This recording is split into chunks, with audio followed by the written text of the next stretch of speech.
Hey guys, what's going on? This is Will from The Will of Gaming and also my daily vlogs, which you can find me at William Sosa. I'm going to be doing a vlog every day this year, so yes. So, I'd like to thank everybody who watched my video yesterday that I posted of my highly most anticipated games of 2015. I put 27. I had a lot more. I just didn't have the time, so I only thought of 27 and I had to work on a video immediately. So there we go. Now we're working on this video is going to be my favorites, my top 10 favorites and my top 10 disappointments of 2014. Now, this is just my personal opinion, okay? So it shouldn't affect your opinion. It's not like I'm saying it's the worst game in the world or anything. If your game does make it on a disappointment list, it just means that it didn't meet my expectations. It could have met your expectations to the you know what I mean. So anyways, without further ado, let's get started on this list right now.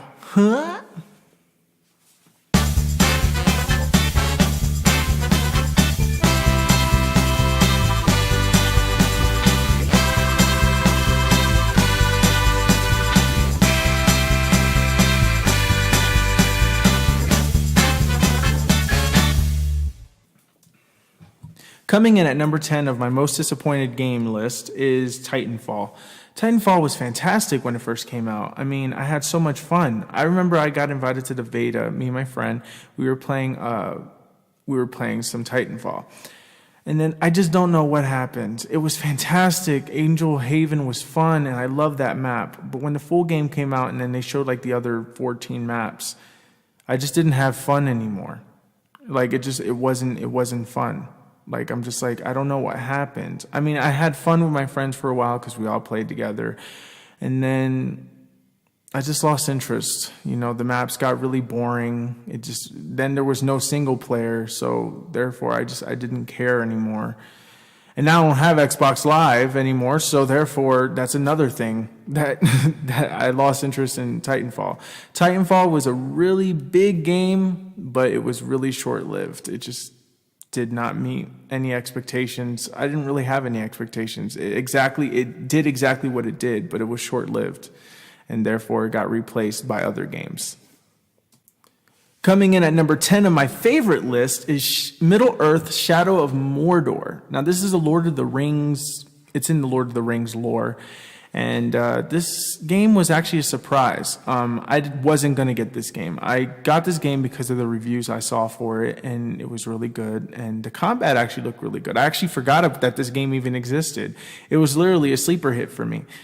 Then I finally got it, and it introduced something called the Nemesis system, which I didn't think I was going to get. But then the Nemesis system ended up being really, really cool, and it was an interesting gameplay mechanic, and that felt very next gen to me. It was a fantastic experience. I love the mixture of Batman Arkham combat, close combat with Assassin's Creed stealth and climbing and stuff. The game just felt very comfortable. It felt it went at a decent pace. The story was really good, but that was just it was a fantastic game. So yeah, moving on. Coming in at number 9 of my most disappointed list is Infamous Second Son. Now, I know what you guys are saying. Will, really? Really? Why? Infamous is a good game. Okay, let me see how I can explain this. Infamous is a good game. It is a fantastic game, but the problem is that it's so short-lived that I forgot everything about it already. I don't know. Delsin as a character just didn't grab me. Even though he was voiced by Troy Baker, he didn't grab me. The city was good and the lighting was smart, but the missions felt flat. It just felt like kill hordes of enemies, lift this thing up, shoot it, break it down, and reveal a portion of the map.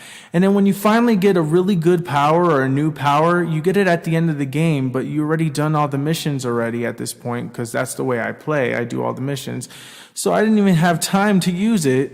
And then I don't even know what the freaking happened. The graphics were fantastic and great. It's just the game itself just wasn't gripping enough, I guess. It wasn't a long lasting, thing for me. So Infamous, unfortunately, makes my most disappointed list of 2014. Moving into number 9 of my most favorite games of 2014 is South Park: The Stick of Truth. Now, everybody knows that South Park, well, not everybody, but a lot of people will agree with me that South Park is pretty funny. I find it hilarious. I find it hysterical. I love the show. When you got to play the game, and they did a fantastic, wonderful job, especially on a PS3 and Xbox 360, of making that game still look like it was part of the show, I was hooked. The game story was funny and it was hilarious. But when I was trying to do the trophies, when I was trying to get the trophies for this game and trying to platinum it, which I did, but you realize that it was really a short game.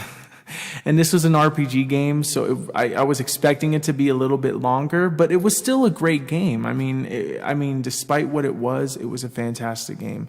I personally liked it. I thought it was hysterical and funny, and definitely one of my top games of 2014. At number 8 on my most disappointed game of 2014 is Little Big Planet 3. Yes, it's another PS4, PS3 game. I hate to say it, but actually, I was tricked in this one. This one was technically my fault. I was under the impression that this game was made by Media Molecule, and I was completely wrong. It was made by Sumo. And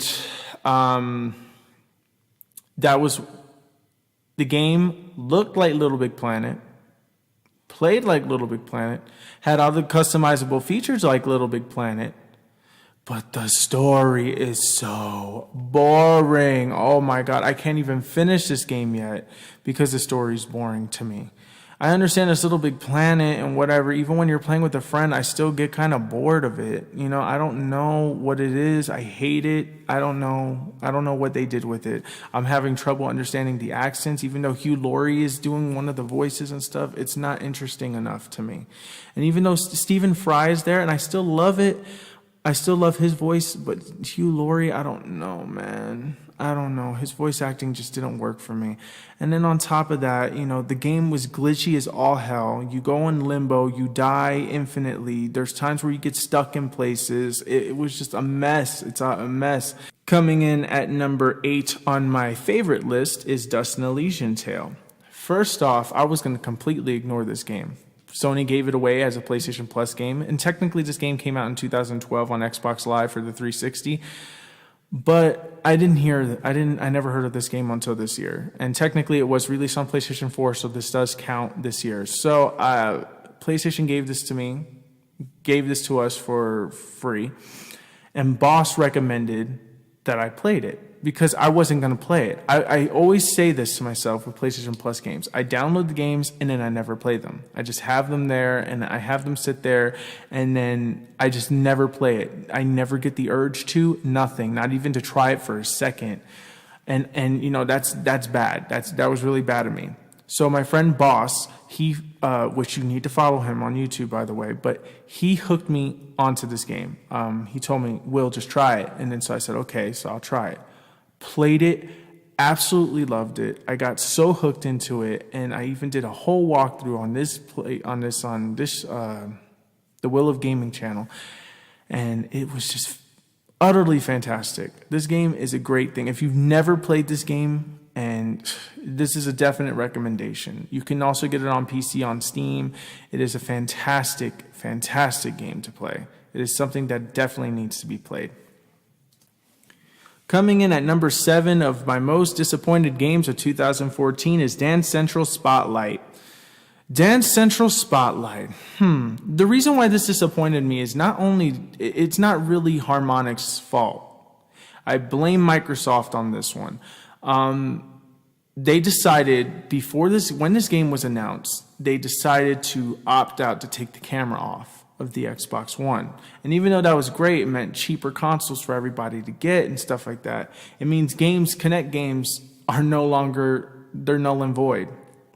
So when this game was released, even though it was a cheap price of $10, it only came with 10 songs. And even though that's fine, that's cool, but this was a pay to make the game your own way. So they had a bunch of DLC. The songs were pretty expensive. I mean, cause me, I'm a person that I want to have every song. And I'm just like, you know what? It's either all or none. And then even though that they said that you can add your own, that if you had DLC from old games, they're going to add them. Those will be considered free when they come out. I haven't personally checked yet, but I'm assuming that they're not out yet. So I'm just, I didn't even buy Dance Central. I tried the trial, and it plays exactly what you think it is, but also the dance moves come across as robotic, and they're using a lot of dance moves from other dances, and it's like there's no dance that's really unique. It's not like Just Dance where it's like, you have that. But what I love about Dance Central over Just Dance is that I just like the way the scoring system is. I don't know. There's just something about Dance Central that makes it slightly have an edge that is more fun to play. When it comes to Just Dance is, the same thing, but I don't know. It just has a slight edge. That's all I'm saying. But okay, moving on to my number 7 favorite game of 2014 is Dragon Age Inquisition. This one actually surprised me. I was very confused with this game. I didn't know what it was. One, it looked slow to me when I first saw it. It looked really slow. It looked really, like the world looked nice, but it looked really slow. The graphics looked too PS3. It didn't look like, it didn't grab my attention. And then I started to do a little bit more research towards the release of this game, and then I started to see, oh, well, this is pretty cool. But then I was still confused because they kept showing the same gameplay trailer, like where you're playing as that one swordswoman girl, and you're going into the castle when it's raining, and they showed tactical cam. And that was a PC-only feature for the other games, but this time they were adding it to consoles. And I'm like, oh, please don't tell me that this is going to be one of those games where the whole entire thing is tactical cam. And I'm like, oh God, please no. So I still had the game on pre-order. I wasn't sure if I was going to get it. I'm like, I don't think I'm going to get this. So anyways, I stopped and I just said, you know what? Yeah, I'll get it. So when the game actually came out and I was scared it was going to be tactical cam, I put it in and I realized, no, it's not tactical cam. That you can also play the game holding the R2 button. So as I keep playing this game, it grabbed my attention very early. But as time progressed on, I kind of started to lose interest in it just for a little bit because I was seeing more story and not playing enough game. And even though that's not the problem, that's not a problem in the game. It's just, it's just me. It was becoming more difficult for me to play these games and to play this game, but I do plan on finishing it. It is a very long game. I know that there's a lot of side missions and a lot of places to explore and a lot of things and a lot of romances and a lot of things. So I plan on eventually getting to it. So yeah, that was my number 7 is Dragon Age Inquisition. Coming in at number 6 of my most disappointed games is Sonic Boom. Sonic Boom Rise of Lyric. I'm going to be perfectly honest. I did not buy this game. I only played the demos of both the 3DS and the Wii U version. How disappointing. I'm not going to be too harsh on this game because I didn't play it in its entirety, so I can't really say anything about it, but it is really, really sad to look at. When I played the demo, it was meh, if anything. I mean, it wasn't an insanely bad Sonic game, but it wasn't a really good one either. It was just more like in the middle. I mean, I've played worse Sonic games than that, but my God, I don't know what this is. I don't know. The last Sonic game that I played that was really good was Sonic Colors for the Wii. And I don't know. I feel really bad for Sonic because in all these characters, they are such great characters, But the problem is that they just can't make a good game with them. I think that Sonic's character is really difficult to work with in 3D. And I say, you know what? I would be perfectly happy if they just if they go back to the 2D engine, make it like 2D, 3D, kind of like Sonic Generations, but then they make it like a 2D type game. Or make Sonic Colors 2. I mean, or something like that. Come on. I honestly think that Sonic has a lot of potential. And if the right team were to work on him and just do something that can utilize his speed, because I understand that since Sonic is so fast as a character, that there's only so much level that you can make. And so making it in 3D is really difficult. But if you do it in 2D, it just makes it more interesting, you know? And I understand, and I can't even explain it. It's so hard because I'm trying to think of a decent Sonic game in my head, and I just can't think of anything realistic, you know? So I would just say that Sonic, I guess, belongs in 2D. And there's no problem with being 2D because look at Donkey Kong. Donkey Kong's pretty good with it. Moving on to my number 6 most favorite game, and if you guys can already tell from the trailer, it is Captain Toad Treasure Tracker. This game is a freaking blast to play. This game is amazing. For $40. First off, it's $40. If you thought it was a $60 game, no, it's $40. At $60, I wouldn't recommend it, but $40 is good. This game has like 70 something levels. I don't know the exact number. And then there's bonus levels as well, which therefore adds on to. This game is so fun, and I think that it is so and it's for everybody. You can be a kid, you can be an adult, you could be somewhere in the middle, you could be a pro gamer, you can be an amateur, you can be a girl, a guy, it doesn't matter. This game is just fun, and this game is also like a couch game. It's one of those backseat games. Like, go over there, go left. I see something on the right. I see that, you can do stuff like that. And sometimes that could also be annoying. This game has no multiplayer. As far as I can tell, there's no multiplayer. And I think I beat the game already. I just have to do some side objectives. But this game was absolutely fantastic. Fantastic. It's a definite recommendation, and I'd suggest you play it. And also, on fun fact, if you do buy it brand new and you get the code on it, you get 70 Nintendo Club coins instead of what, 30 that they give you, or 40 or whatever, but you're getting 70 coins, and that's pretty cool in my book. Coming in at number 5 of my most disappointed games of 2014 is Metal Gear Solid 5 Ground Zeroes. This game was an utter joke. This game should have not been released. This game isn't even a game. This game is a demo that they charged you $30 to $40 for.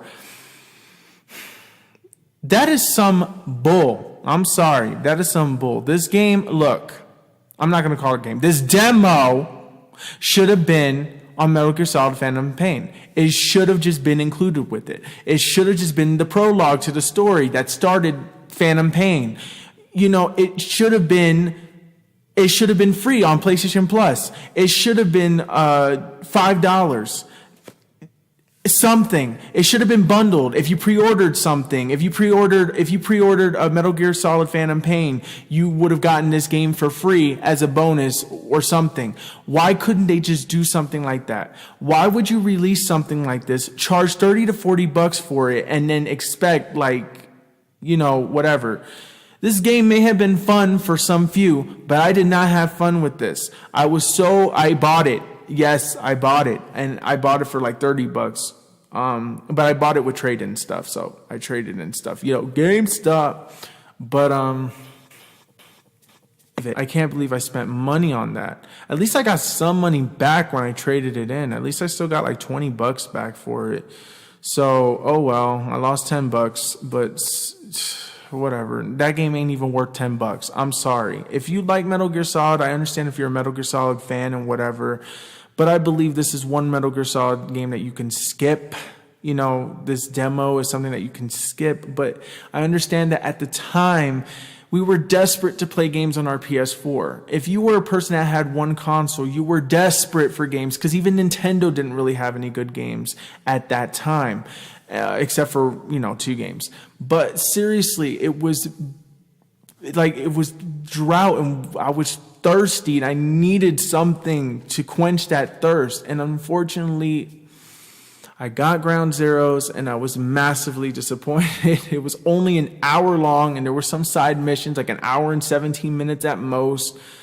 But, God, it was so disappointing. Disappointing. Joke. Never, ever release a game if it's an hour long, unless if it's a demo and it comes bundled with another game. Do not release a game for $40 to $30 that's an hour long. That is a disappointment to your fan base, and I'm surprised that Metal Gear Solid or Konami isn't giving as much flack as it should be getting for that stunt, because that was unforgivable in my opinion, and they should drop the price of Metal Gear Solid by $10 or something. But that's just my opinion. Moving on to my fifth favorite game of 2014. Oh God. It's Donkey Kong Tropical Freeze. Now this game was freaking epic. This game was amazing. My only problem or my only complaint with this is the fact that you cannot switch characters. Like in the old Donkey Kong Country, when you play them, you just hit the select button and then you just slap hands with the character, and then you can play the game as the rest of the character. Donkey Kong is my least favorite character in the whole entire Donkey Kong universe. I love Diddy Kong. He is my character. I would have loved to have played this whole entire game with Diddy Kong. I would have loved to at least alternate characters. But the only thing that you can use them for is as a Donkey Kong secondary thing. I know realistically this is how it would really be, because, realistically, if you're going to rush or whatever, because one, Donkey Kong is big and he's slow, but you know what? And Diddy Kong is really fast and can climb trees. Like, seriously, why? I just wish that they could have just done that little switcheroo thing. That's my only complaint with this game. But other than that, this game was fantastic. The graphics were great. The music was great. Everything, the bosses were hard. The game was at the perfect difficulty. Perfect difficulty. There was a lot of collectibles and secrets if you're that type of person, and the game just felt accomplished when you feel accomplished when you completed it. It was just overall fantastic game. It is a definite recommendation. If you don't have it yet, I suggest you try picking it up if you like adventure platforming games.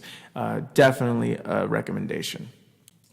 Coming in on number 4, my most disappointing games of 2014 is Drive Club. I hate myself. I really do. I really do. This game was originally supposed to be coming out on the launch of PlayStation 4. And then 2 weeks before it got delayed. 2 weeks before the release of PlayStation 4. Delayed. And then all of a sudden, it gets delayed to like summer or something. I don't remember. And then all of a sudden, summer comes, and then it gets delayed yet again to October.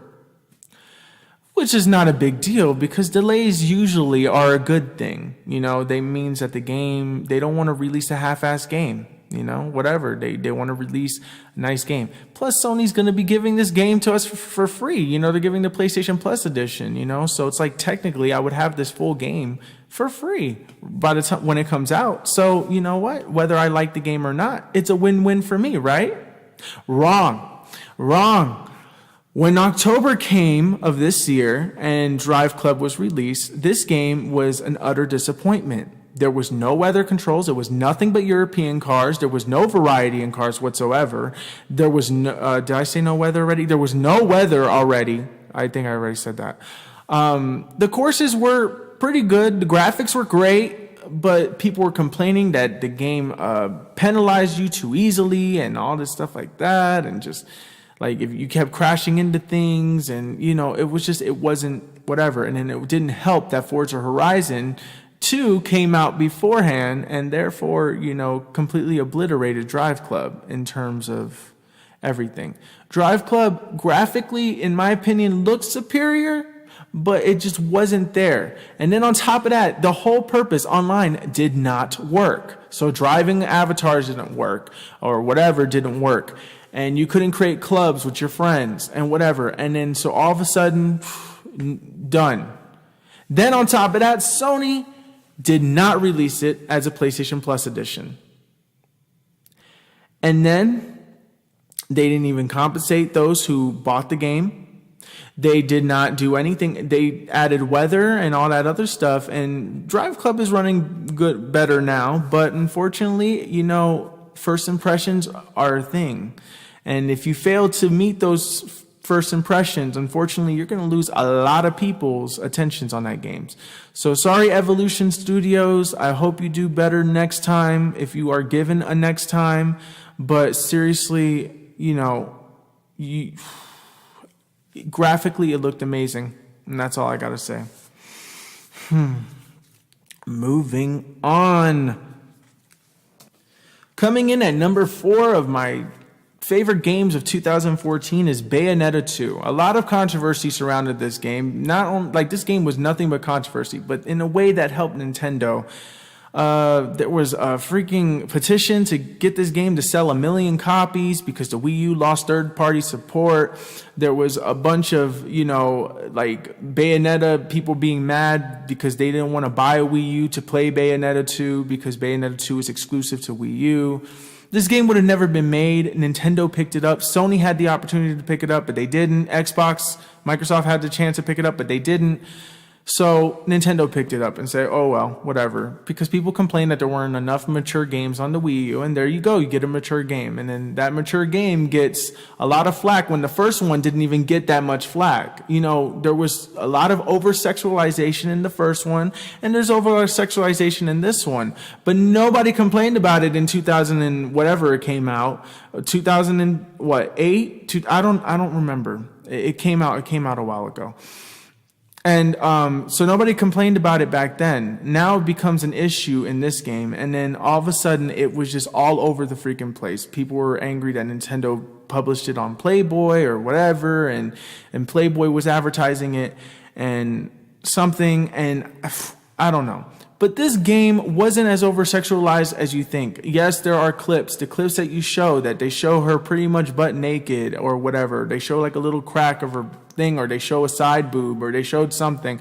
But really, this game wasn't as over-sexualized as you think. In the combat, it's not as bad as it is. I mean, there's a move that when she stabs people or whatever, her hair is her weapon and she'll go naked for like a second, but you don't see anything.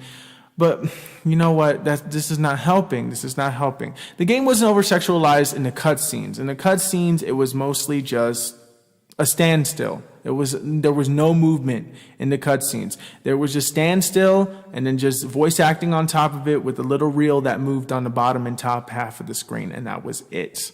That was all that Bayonetta was. The only time when over-sexualization took place was in the cutscenes that actually moved, but not every cutscene was like that.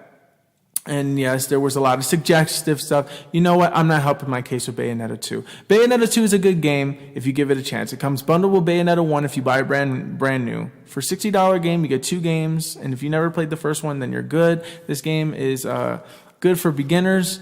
It looks intimidating. The combat is very fun. And honestly, I would say it's a definite picker-upper. But,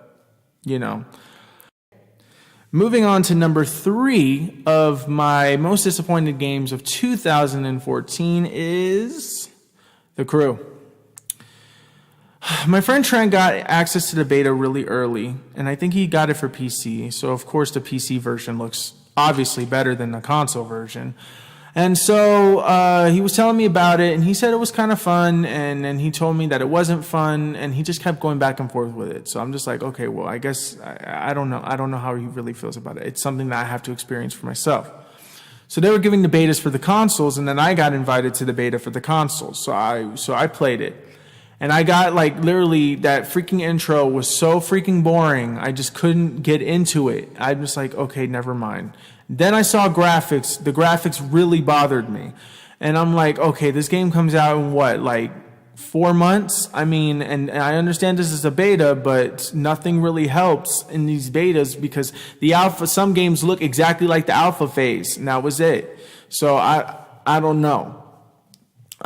So that was pretty much it. I was very upset when I played the beta, and I was just like, you know what?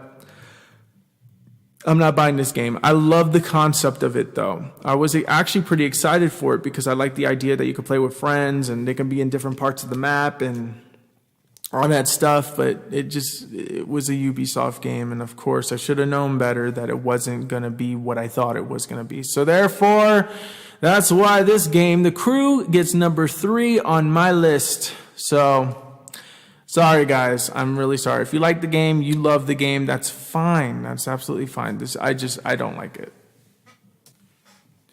Moving on to my number 3 on my favorites list. As much as I wish that this game looked like this trailer, because this trailer is freaking awesome, by the way. Pokemon Omega Ruby and Alpha Sapphire makes my number 3. I am still on this game. I am hooked on this game. Never have I been so hooked to a handheld as I've been this year. I've been on Super Smash Bros. 3DS like every day on the 3DS. I never played a demo so long on the 3DS. Oh my God, I was so into Super Smash Bros. And then all of a sudden this Pokemon game came out, and I never really played the original Ruby or Sapphire. I mean, I played a little bit of it, but I never really finished it. And then this is the first time I can fully say that I caught 708 Pokemon, which basically completes the Pokedex because it doesn't count the event Pokemon. So I have 708 Pokemon, and I'm very, very happy because I got a few event Pokemon that kind of helped out the list. But then on top of that, there were some event Pokemon that I couldn't get. Like I couldn't get Jirachi, I couldn't get Manaphy, I couldn't get Fione, I couldn't get Mew or any of those other Pokemon. And that's kind of upsetting, but the fact that I finished the National Pokedex and now I have every Pokemon in my Pokemon bank, I am so happy that look, I'm done. Like that means every time when a new Pokemon game comes out, I just have to transfer all these Pokemon in the game. Next thing you know, I just have to capture the newer ones and then add them to my list. And then there you go. I've completed the Pokedex, and then just make sure I go to every event and but then I just want the events to be like ones that they distribute like through online where you can do the mystery link and stuff. Like, oh my God, I love this. I love this trailer. I love this game. This game is a definite must play. But then again, there are people, if you played a Pokemon game, there's really nothing different that this is really giving you. If you played a Pokemon game before and you didn't like it, you're not going to like this one. So, yeah, this is just for people who are fans of Pokemon. I'm pretty sure that if you are a fan of Pokemon and you have a 3DS, you already have this game, and there's no reason for me to be telling you this. But if you were hesitant because you already played Ruby and Sapphire, this game gives you a lot of legendary Pokemon. It's a lot easier to breed. If you want shinies, it's a lot easier to EV train. It's just that they made this game really accessible if you want to EV train and stuff. So it's really interesting. I love these games. I love the game mechanics. Never have I ever been so addicted to a Pokemon game. So yes, I absolutely love this game. Coming in at number 2 of my most disappointed game, and I already know, this game literally is like divided in the middle in the gaming community. A lot of people absolutely love it. A lot of people actually hate it. I'm one of the people that hate it. So Destiny is number 2. Destiny, man. This game was so overhyped. I didn't care about it at E3, and until I got invited into the alpha. And then my interest really peaked because I really loved the idea of the strike mission. Like the strike mission was so freaking epic and fun. And I'm like, oh my God, this game's going to have a whole bunch. And then there's other planets and all this other stuff. And, and all of a sudden my mind is like everywhere. And I'm thinking because this is a beta, they closed off certain places, and people were in YouTube and said, look, this place is closed off and stuff like that. And it's going to open up and whatever. Turned out that Destiny turned out to be so freaking disappointing that it was a game that strictly relied on freaking downloadable content. And then I was told that this game is going to be supported for 10 years, which means that this is a game that they're going to charge you $60 for, and then you have to keep paying like $20 to $40 to keep adding more DLC onto it, to keep doing the same freaking thing. And then on top of that, this game had no story that was interesting, even though that Peter Dinklage was playing the voice of the ghost that was there, and I thought that his performance was going to be so good, but no, it didn't. And I was so freaking upset. And then there was no characters, and then you find out that your character does do indeed talk, but didn't talk this whole entire freaking time. And then you're like so freaking confused. You don't even care what any of these people think. And then by the time you reach the story's conclusion, you're like, really? That's it? And then you go and you play some multiplayer, and then the multiplayer could be fun for people, but I don't even think people, I don't know people. I know that there are people out there that still play Destiny, but people that were really hyped for it don't even play Destiny anymore. And you know what? I find that truly sad because I had high hopes. Destiny was fun at first. When we played the beta as Gamers Nation, it was so fantastic. And I'm only speaking for myself. I'm not speaking for everybody else. I'm just speaking for myself that I was having fun at first. And then all of a sudden when the real game came out and I realized that the real game is basically the freaking alpha, and that's it, with multiplayer added onto it. And I'm like, really? That was it? That's what I waited for? It's the same thing? There's only 4 or 5 planets in this? I'm done. And I was so freaking upset. I was done. And so Destiny is number 2. I'm sorry if that came across as very mean, but I was 2. Done. Coming in at number 2 of my favorite list is puts me in a little more of a really good mood. Now, it's really interesting that I put this in number 2 because this is also a multiplayer game, which is Mario Kart 8. I've never played an online game for so long in my life with so many friends and had such a blast playing it. Mario Kart 8 is definitely great. The issue that I had with Mario Kart 8, though, was the fact that the online, the battle mode was utter crap. They got rid of the arenas. You know, why? Like, why is it just going around in a circle and hoping that your item hits something? I also want to kill the person that made a coin a freaking item. Like, why would you do that? Like, seriously, there are some races that I lost that were complete bullcrap because all I kept getting was coins. And I was in 6th place. How the hell does this happen? How the hell can I be in 12th place and still get coins? Like, seriously, shouldn't I get a blue shell? Shouldn't I get a bullet? Shouldn't I get something that at least helps a little bit? No. So, but anyways, Mario Kart 8 was fantastic. It was graphically great. It was, oh my God, it was just genius. The music was fantastic. The racing was good. It's like, I can't understand how a game that is so perfect in one aspect, but so bad in another, but it's such a great game. It is a recommendation, absolute recommendation. If you just bought a Wii U and you're wondering, oh, well, what game should I get? Or if you're on the market for a Wii U, this is definitely one of the games that you have to pick up. It's like a recommendation, like by everybody. Like, this is one of the reasons to own a Wii U is Mario Kart 8. The online for me was perfect. I'm not saying it is for everybody, but for me, it was perfect. And it was so fun to play with friends. The fact that they allow you to play with up to 12 people is freaking epic. You can create your own tournaments. You can do all this stuff. This game was just everywhere. Oh my God, this game was so good, but so frustrating at the same time. Like, I remember because I didn't play a Mario Kart game in a while, and I was just struggling at 150. I'm like, oh my God, this 150 is so cheap because you wouldn't get the items that you want. You had to strictly be lucky. And then eventually, once you race the ghosts and stuff like that, and you learn how all the turns work and learn how the drifting works, and once you figure it out, you realize it's actually not so difficult. But then you turn that competition into the real thing, and then you take it online, and oh my God, it is a completely different game. It is so freaking fantastic. If Nintendo would just fix that arena stuff, it would be great. The DLC is fantastic. Oh my God, it's so cheap, and they're giving you, it feels like a brand new Mario Kart game when they added the DLC. They added 8 levels to it, and then another 8 coming in May. Oh my God, seriously. So Nintendo did the DLC right. So, props for Nintendo for Mario Kart. It really is one of my favorite games of the year. And finally, coming at number 1 on my most disappointed list is Watch_Dogs. If you guys seen Gamers Nation, you guys know that this is literally my most hated game of the year. Look at this footage that I'm showing you right now. This footage I got from YouTube, from somebody from YouTube, and this video was posted 2 weeks before the game's release. Look at it. The one on the left is what I was shown.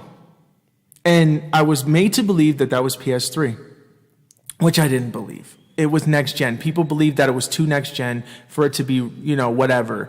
And then finally, look at the one on the right. That's what we got. This game was delayed. This game was delayed by like 6 months. This game was once again a launch title that got delayed. Delayed. So you think delay will make the game look better, or maybe they didn't reach that goal that they were trying to aim it at, and I thought that they needed the 6 months to maybe, make it look like that. Well, it looked like a glitchy mess. Every time when I played this game was glitching. It was glitching everywhere. Then when the game wasn't terrible. It wasn't a really bad game. Watch Dogs was a good game. It kept my interest. I beat it. But for some people, Act 2 was too damn long. The game was just I forgot. There's so many side things to do that you forgot what the story was, that you don't even care. It doesn't even, how are you going to do something where your sister is kidnapped and, you spend let's say that you're taking your time with this game and you spend 4 days just traveling Chicago, doing the CTOS towers, doing the driving around, doing the driving missions, racing with friends, playing online. Your poor sister is freaking kidnapped and you're not rushing in a hurry to save her. Seriously?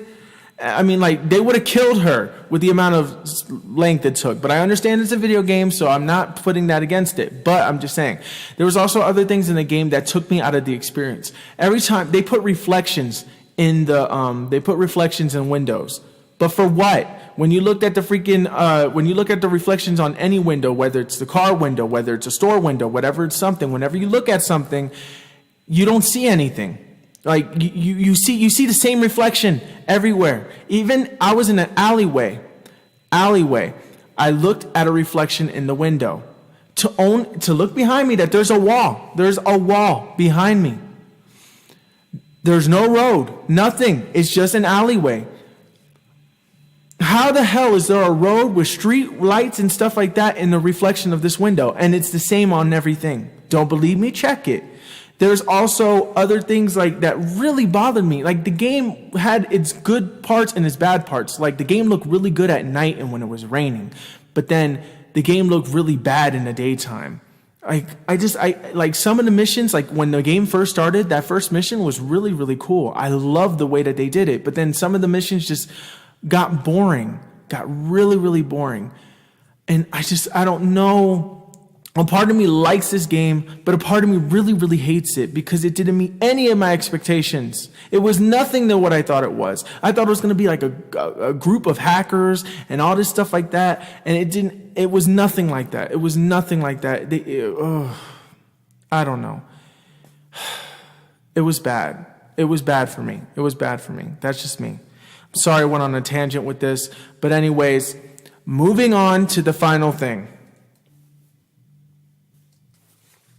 Coming up in first place, which is no surprise to anybody who's been watching Gamers Nation, Super Smash Bros. For Wii U is my number one favorite game of the year of 2014.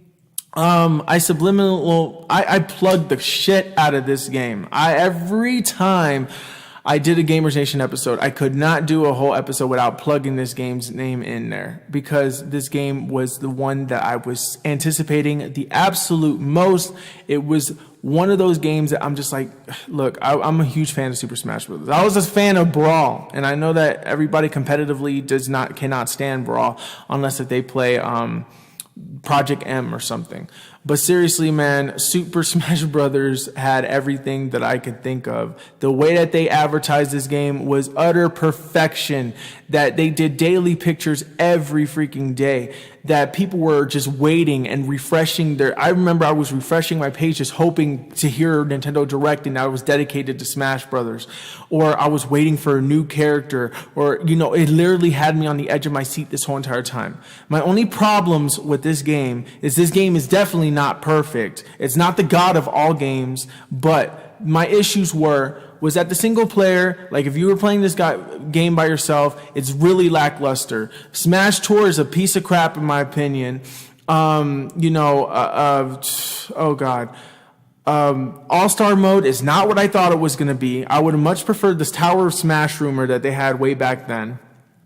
And then all of a sudden, the classic mode, they ruined it. I don't like it, and stuff like that. This game is strictly a couch multiplayer. Online does not work for me. It lags a lot. And when it doesn't lag, there's input lag massively, like bad, like input lag.